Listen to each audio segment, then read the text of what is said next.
Praise the Lord. എല്ലാവരും സുഖമായിരിക്കുന്നു. ഇന്ന് നമുക്കൊരു വചനം ധ്യാനിക്കാം. നമ്മുടെ ശരീരത്തിലെ അവയവങ്ങളിൽ ഏറ്റവും ചെറിയ അവയവം ഏതാണ്? നാവാണ് അല്ലേ? യാക്കോബിന്റെ ലേഖനത്തിൽ നമ്മൾ വായിക്കുന്നു, ഇതൊരു ചെറിയ അവയവമാണെങ്കിലും അത് വലിയ വമ്പ് പറയുന്ന ഒരു അവയവമാണ്. അതുപോലെ വലിയ കാട് കത്തിക്കുന്ന ഒരു അവയവമാണ്. എന്നാൽ ഈ നാവിനെ നമുക്ക് എങ്ങനെ നിയന്ത്രിക്കാൻ പറ്റും? സദൃശവാക്യം 18:21 നമ്മൾ വായിക്കുന്നു, മരണവും ജീവനും നാവിന്റെ അധികാരത്തിലിരിക്കുന്നു, അതിൽ ഇഷ്ടപ്പെടുന്നവർ അതിന്റെ ഫലം അനുഭവിക്കും. അപ്പൊ ഈ നാവ് ചെറിയൊരു അവയവമാണെങ്കിലും ജീവനും മരണവും ഈ നാവിന്മേലുണ്ട്. അതെങ്ങനെ നമ്മൾ പ്രായോഗികമാക്കുന്നു, അതുപോലെ നമ്മൾ അതിന്റെ ഫലവും അനുഭവിക്കുമെന്ന് നമ്മൾ വായിക്കുന്നു. മത്തായിയുടെ സുവിശേഷം 8:5 മുതൽ 13 വരെയുള്ള ഒരു വചനം നമ്മൾക്ക് നോക്കാം. അവിടെ ഒരു ശതാധിപൻ വന്ന് യേശുക്രിസ്തുവിനോട് പറയുകയാണ്, കർത്താവെ, എന്റെ ബാല്യക്കാരൻ പക്ഷപാതത്താൽ ആയിരിക്കുന്നു, വളരെ സീരിയസ് ആണ്. കർത്താവെ, നീ അവനെ സൗഖ്യമാക്കണമേ. യേശുക്രിസ്തു പറഞ്ഞു, ഞാൻ വന്നവനെ സൗഖ്യമാക്കും. എന്നാൽ ശതാധിപനോട് പറയുന്നത്, കർത്താവെ, നീ എന്റെ പുരയ്ക്കകത്ത് വരുവാൻ ഞാൻ യോഗ്യനല്ല, നീ ഒരു വാക്ക് മാത്രം കൽപ്പിച്ചാൽ മതി. അപ്പോൾ യേശുക്രിസ്തുവിന്റെ വാക്കിന് എത്രമാത്രം വില കൽപ്പിച്ചു എന്ന് നമ്മൾ അവിടെ കാണുന്നു. യേശുക്രിസ്തു ആ ശതാധിപനെ കുറിച്ച് പറയുകയാണ്, ഇസ്രായേലിൽ പോലും ഇത്രമാത്രം വിശ്വാസം കണ്ടെത്തിയില്ല എന്ന്.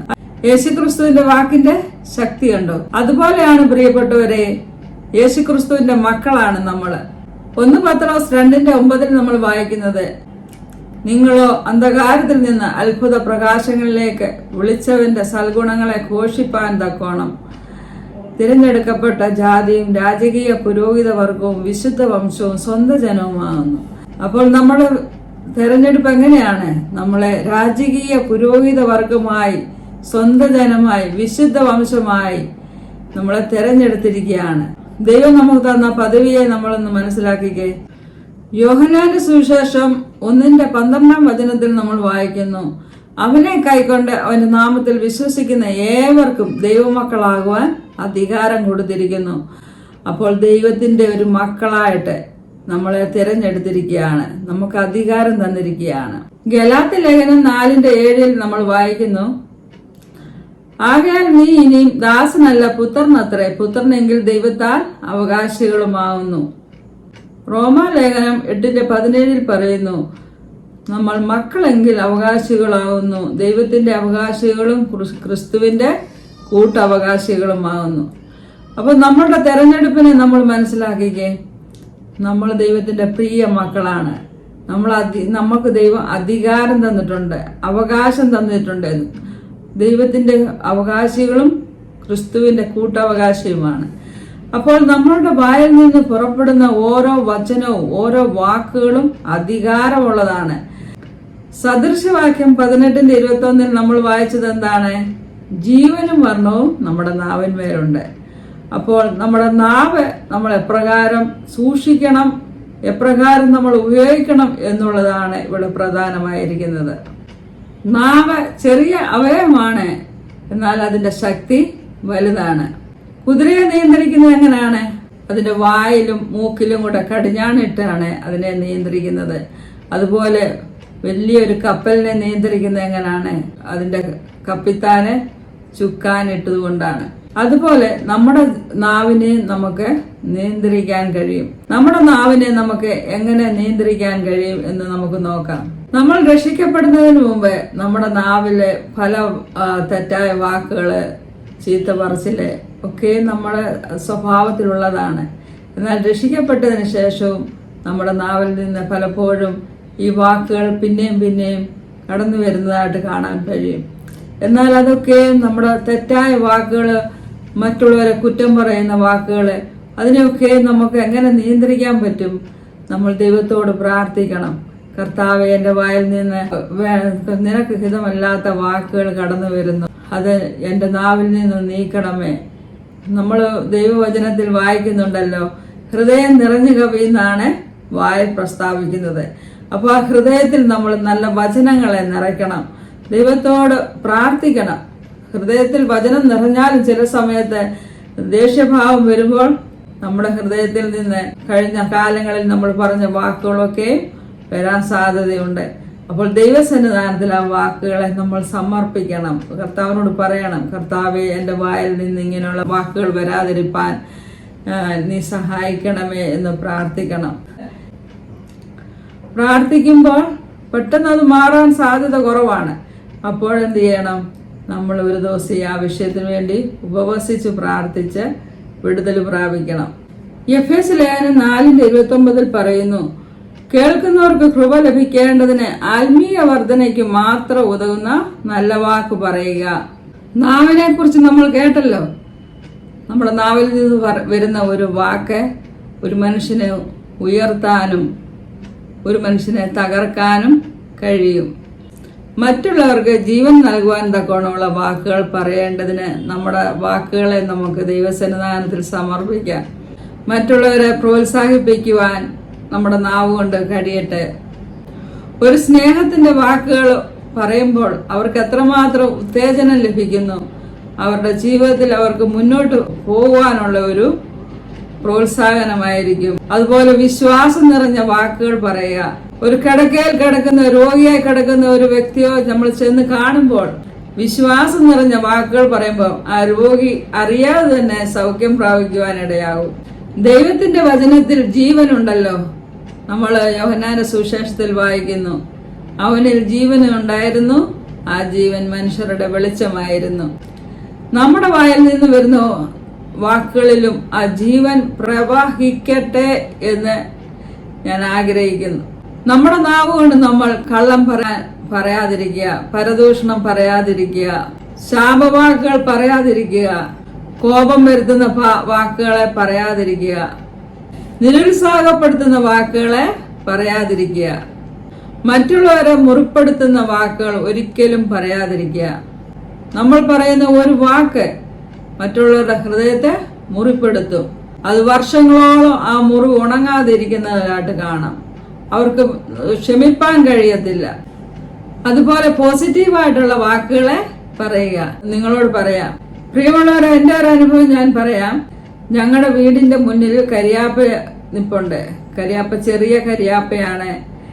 അതുപോലെ ചെറിയൊരു പ്ലാവുണ്ട്, മാവുണ്ട്, മാവിന്റെ തൈകളുണ്ട്, ഒരു പേര വലുതുണ്ട്, മണിപ്ലാന്റ് ഉണ്ട്. എല്ലാം ഒരു ചെറിയ മൂടിന്റെ ചുറ്റിലുമാണ്. കുറച്ച് മണ്ണേ ഉള്ളൂ, അതിന്റെ ചുറ്റിലുമാണ് നിൽക്കുന്നത്. എല്ലാ ദിവസവും രാവിലെ ഞാൻ തലേദിവസത്തെ കഞ്ഞോളം കരിയാപ്പിന്റെ ചുവട്ടിലൊഴിക്കാൻ പോകും. കുറച്ചു ദിവസം ഞാൻ ഇങ്ങനെ കരിയാപ്പ ഇങ്ങനെ പിടിച്ചിട്ട് ഇങ്ങനെ സംസാരിക്കും അതിനോട്. ഹായ്, ഹൗ ആർ യു, സുഖമാണോ, I love you, I hug you എന്ന് ഇങ്ങനെ കരിയാപ്പിനോട് പറയാറുണ്ട്. പിന്നെ എനിക്ക് തോന്നിയിട്ട് എല്ലാ വർഷത്തെയും ഞാൻ അങ്ങനെ തൊട്ട് സംസാരിക്കാറുണ്ട്. അതിനുശേഷം ഞാൻ കണ്ട ഒരു വിഷയം എന്ന് പറഞ്ഞാല് ഈ കരിയാപ്പ് തഴച്ചു വളരുന്നതായിട്ട് കണ്ടു. മറ്റുള്ള വൃക്ഷങ്ങളും തഴച്ചു വളരുന്നതായിട്ട് കണ്ടു. ഇത് പിന്നെ എനിക്ക് മനസ്സിലായി, നമ്മൾ അതിനെ ഇങ്ങനെ ആശ്ലേഷിക്കുകയും സ്നേഹിക്കുകയും നല്ല പോസിറ്റീവായിട്ടുള്ള ശബ്ദങ്ങളെ പുറപ്പെടുവിക്കുകയും ചെയ്തപ്പോഴാണ് അതിങ്ങനെ തഴച്ചു വളരാൻ തുടങ്ങിയെന്നുള്ളത്. അതുപോലെയാണ് പ്രിയപ്പെട്ടവരെ, നമ്മുടെ വായിൽ നിന്ന് നല്ല വാക്കുകൾ പറയുമ്പോൾ, പോസിറ്റീവായിട്ടുള്ള വാക്കുകൾ പറയുമ്പോൾ അത് മറ്റുള്ളവരെ ഉത്തേജിപ്പിക്കുകയും അവർക്ക് വളരാനുള്ള സാഹചര്യം ഉണ്ടാകുകയും ചെയ്യുന്നു. എൻ്റെ ഭവനത്തിൽ ഞാൻ അതിനുശേഷം ചെയ്തു. ഇപ്പൊ ആരോടെങ്കിലും ദേഷ്യമുണ്ടെങ്കിൽ നമ്മൾ ആ വ്യക്തിയോട് ചെന്ന് പറഞ്ഞില്ലെങ്കിലും നമ്മുടെ ഹൃദയപരമായിട്ട് നമ്മൾ അവരോട് ക്ഷമിക്കുക, അവരെ ഹൃദയത്തിൽ കൂടെ സ്നേഹിക്കുക. കുറച്ച് സമയം കഴിയുമ്പോൾ നമുക്ക് കാണാൻ കഴിയും ആ വ്യക്തിയുടെ ഉള്ളിലെ നമ്മളോടുള്ള ആ ദേഷ്യഭാവം എല്ലാം മാറുന്നതായിട്ട് കാണാം. ഇതെന്താണ് പ്രിയപ്പെട്ടവരെ? ഇത് ശബ്ദത്തിന്റെ ശക്തിയാണ്. ശബ്ദ തരംഗം എന്ന് കേട്ടിട്ടുണ്ടല്ലോ. ഈ തരംഗം എന്ത് ചെയ്യും? അറ്റ്മോസ്ഫിയറിൽ ചെന്നിട്ട് ഒരു വൈബ്രേഷനാണിത്. അത് മടങ്ങി വരും, നമ്മളിലേക്ക് മടങ്ങി വരും. നമ്മുടെ ജീവിതം അനുഗ്രഹമായി തീരും. ആ ശബ്ദം അറ്റ്മോസ്ഫിയറിൽ വ്യാപരിച്ചിട്ട് അറ്റ്മോസ്ഫിയറിനെ പോസിറ്റീവ് ആക്കി തീർക്കും. അപ്പം എപ്പോഴും പോസിറ്റീവായിട്ടുള്ള ശബ്ദങ്ങളെ നമ്മൾ സംസാരിക്കുക. അത് ജീവൻ പകരുന്നതാണ്. ദൈവത്തിന്റെ വചനത്തിന് ജീവനുണ്ടല്ലോ, അതുപോലെ നമ്മുടെ വായിൽ നിന്ന് പുറപ്പെടുന്ന ശബ്ദത്തിനും ജീവനുണ്ട്. അത് അനേകർക്ക് അനുഗ്രഹമായി തീരട്ടെ. യാക്കോബിന്റെ ലേഖനത്തിൽ നമ്മൾ വായിക്കുന്നു, നമ്മുടെ ഈ നാവുകൊണ്ട് നമ്മൾ മറ്റുള്ളവരെ അനുഗ്രഹിക്കണം. ഒരേ ദ്വാരത്തിൽ നിന്ന് അനുഗ്രഹവും ശാപവും പുറപ്പെടുവാൻ പാടില്ല. ഒരേ ഉറവിൽ നിന്ന് മധുരമുള്ള വെള്ളവും കയ്പുള്ള വെള്ളവും ഒരിക്കലും പുറപ്പെടുകയില്ല. അതുപോലെ നമ്മുടെ ഉള്ളിൽ എപ്പോഴും നല്ല ഉറവയായി നമ്മുടെ വാക്കുകൾ വരട്ടെ. ശാപവാക്കുകളൊന്നും വരാൻ പാടില്ല. മറ്റുള്ളവരെ മുറിവുപ്പെടുത്തുന്ന വാക്കുകളൊന്നും പറയാൻ പാടില്ല. ഒരു നെഗറ്റീവ് ശബ്ദം നമ്മൾ പറഞ്ഞു കഴിഞ്ഞാൽ ആ നെഗറ്റീവ് ശബ്ദം തരംഗമായിട്ട് വെളിയിൽ പോയിട്ട് അറ്റ്മോസ്ഫിയറിൽ വ്യാപിച്ചിട്ട് അത് നമ്മുടെ ജീവിതത്തിലേക്ക് മടങ്ങി വരും. അത് നമ്മുടെ ജീവിതത്തിലും വ്യാപിക്കും. അതുപോലെ നമ്മൾ പറയുന്ന ഓരോ വാക്കുകളും ദൈവസന്നിധാനത്തിൽ ദൈവം നോക്കിക്കൊണ്ടിരിക്കുകയാണ്. അതിന്റെ ന്യായവിധി ദിവസത്തിൽ നമുക്ക് ഓരോ വാക്കിനും കണക്ക് ബോധിപ്പിക്കേണ്ടി വരും. നമ്മുടെ ഹൃദയത്തിൽ നല്ല വചനങ്ങൾ കൊണ്ടും നല്ല വാക്കുകൾ കൊണ്ടും നിറയട്ടെ. ഹൃദയം നിറഞ്ഞു കവിയുന്നതാണല്ലോ വായു പ്രസ്താവിക്കുന്നത്. അബിഗയിലിനെ കുറിച്ച് നിങ്ങൾ കേട്ടിട്ടുണ്ടോ? അബിഗയിലിന്റെ വിവേകം സുസ്ഥ്യമെന്ന് ദാവീദ് പറയുന്നു. എന്തുകൊണ്ടാണെന്നറിയാമോ? അബിഗയിലെ ദാവീദിനെ വലിയ രക്തച്ചൊരിച്ചിൽ നിന്ന് വിടുവിച്ചു. ദാവീദിന്റെ അടുത്ത് ചെന്നിട്ട് പറഞ്ഞു, യജമാനെ നീ രക്തം ചൊരിയരുത്. അബിഗയിലിന്റെ ഭർത്താവായ നാബാല് ദോഷമായിട്ട് സംസാരിക്കുകയും അവർക്ക് വേണ്ടുന്ന ഭക്ഷണ പദാർത്ഥങ്ങൾ കൊടുക്കാതിരിക്കുകയും ചെയ്തപ്പോൾ ദാവീദും അവരുടെ കൂട്ടുകാരും ആ കുലത്തെ മുഴുവനും നശിപ്പിക്കാൻ നോക്കിയ സമയത്ത് അബിഗയിലാണ് ആ രക്തച്ചൊരിച്ചിൽ നിന്ന് ദാവീദിനെയും കൂട്ടരെയും വിടുവിച്ചത്. 1 ശമൂവേൽ 25:20 വചനത്തിലാണ് നമ്മൾ ഇത് വായിക്കുന്നത്. ഇയ്യോബിന്റെ വിഷയത്തെ കുറിച്ച് നമുക്കറിയാമല്ലോ. ഇയ്യോബിന്റെ ജീവിതത്തിൽ കഷ്ടങ്ങൾ വന്നപ്പോൾ, രോഗദുഃഖങ്ങൾ കടന്നു വന്നപ്പോൾ അവന്റെ കൂട്ടുകാർ അവന്റെ അടുത്ത് വന്ന് 7 ദിവസം മിണ്ടാതിരുന്നു. എങ്കിലും പിന്നീടുള്ള സമയങ്ങളില് ഇയ്യോബിനെ തളർത്തുന്ന വാക്കുകളാണ് പറഞ്ഞത്. അവന് കേൾക്കുവാൻ പോലും കഴിയാതെ വണ്ണം അസഹ്യമായിട്ടുള്ള വാക്കുകൾ പറഞ്ഞ് അവനെ തളർത്തി കളഞ്ഞു. പ്രിയമുള്ളവരെ, നമ്മളുടെ നാവിനെ നമുക്ക് എങ്ങനെ നിയന്ത്രിക്കാം എന്ന് നോക്കാം. പ്രാർത്ഥനയിലൂടെ നമ്മുടെ നാവിനെ നമുക്ക് നിയന്ത്രിക്കാം. പരിശുദ്ധാത്മാവിന്റെ സഹായത്താൽ നമുക്ക് നമ്മുടെ നാവിനെ നിയന്ത്രിക്കാം. ദൈവവചനത്താൽ നമ്മുടെ ഹൃദയത്തെ നിറയ്ക്കുക. ആ ദൈവവചനം നിറഞ്ഞു കഴിഞ്ഞാൽ ദൈവവചനമാണ് പിന്നെ നമ്മുടെ വായിൽ നിന്നും പുറപ്പെടുന്നത്. അതുപോലെ മറ്റുള്ളവരെ ആശ്വസിപ്പിക്കുവാൻ തക്കോണം നമ്മുടെ നാവ് അതിന് കാരണമായി തീരും. കോപത്തിൽ സംസാരിക്കാതിരിക്കുക. സംസാരിക്കുന്നതിന് മുമ്പ് ചിന്തിച്ചുകൊണ്ട് സംസാരിക്കുക. സങ്കീർത്തനം 141:3 പറയുന്നു, യഹോവ എന്റെ വായ്ക്ക് കാവൽ നിർത്തണമേ. അതുപോലെ നമുക്കും ദൈവത്തോട് എപ്പോഴും പ്രാർത്ഥിക്കാം. നാം പറയുന്ന ഓരോ വാക്കുകളും ഓരോ വിത്തുകളാണ്. ആ വിത്തുകൾ നമ്മൾ എന്ത് ചെയ്യും? വിതയ്ക്കപ്പെടുകയാണ്. കുറച്ച് നാളുകൾക്ക് ശേഷം അതിന്റെ ഫലം നമ്മൾ അനുഭവിക്കും. സ്നേഹം വിതച്ചാൽ സ്നേഹം കൊയ്യും. അനുഗ്രഹം വിതച്ചാൽ അനുഗ്രഹം കൊയ്യും. ശാപം വിതച്ചാൽ ശാപം കൊയ്യും. കോപം വിതച്ചാൽ കലഹം കൊയ്യും. നമ്മൾ 45-ാം സങ്കീർത്തനത്തിന്റെ 1-ാം വാക്യത്തിന്റെ അവസാനം വായിക്കുന്ന ഒരു വചനമുണ്ടല്ലോ, എന്റെ നാവ് സമർത്ഥനായ ലേഖകന്റെ എഴുത്തുകോൽ ആകുന്നു.